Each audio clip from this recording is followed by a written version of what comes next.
Does your furry friend take over your bed every night? It's time to reclaim your space while giving them the comfort they deserve with the coldest, cozy dog bed. Don't wait. Check out the link in the video description to buy now on Amazon. Sara Cox has admitted she hated the ladette label she was branded with in the 90s. A ladette is described by the Cambridge Dictionary as a young woman who drinks a lot of alcohol, uses rude language, and behaves in a noisy way. The radio DJ, 49, led the British ladettes, completed by Zoe Ball, Gail Porter, Sarah Cawood, Donna Eyre, Claire Gorham, Rachel Williams, and Jane Middlemiss. The ladette culture was in full swing on the Channel 4 program The Girly Show, hosted by Sarah, Claire, and Rachel. The late-night show had a magazine format, featured interviews and live music, and was billed as edgier than other shows on at the time. However, Elizabeth Day's podcast How to Fail, Sara explained she resented the dependence ladette had on men. She told Elizabeth, "I kind of hate the term, but I've always hated it. But, I think I just hate it, literally, of that collection of letters, where they've cobbled together the word ladette. If they'd have come up with a brand new word, that didn't have the word lad in it, then it'd be fine. A word, which meant women spending their own earnings, having fun, going out with their friends, having independence, not being afraid.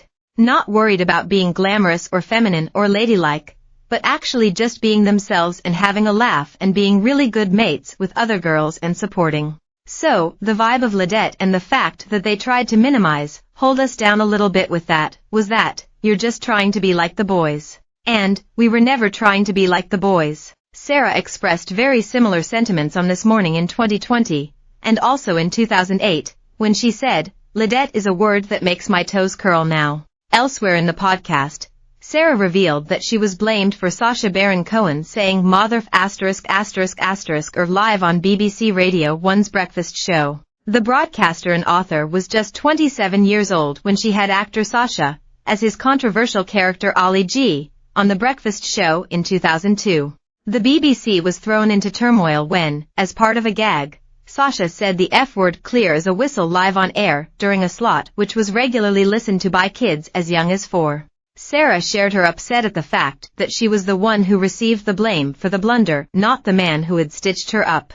"It was him," she said. "He was the one who said that on my show, and I got the kicking.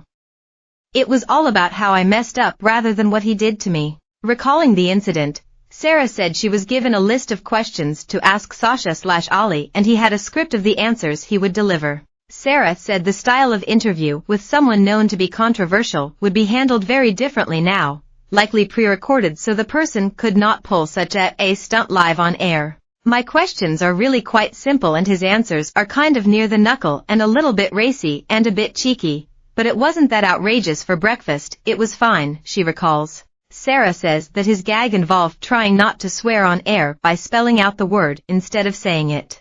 However, the joke was that he mixed up the order and spelled out mother before saying F*** or clear as day. Shocked by what he had said, and admittedly young at the time, Sara did not know how to handle the situation and said she was flailing. The incident caused outrage and a media storm brewed over how the BBC could broadcast such profanity. But Sara has reflected on the reaction, and is now slamming how she was ridiculed for the incident rather than Sacha. "There was no shame put on him for stitching me up," she said. "He really stitched me up." The interview went out just after 9 a.m. on the flagship show. New episodes of How to Fail with Elizabeth Day drop twice a week.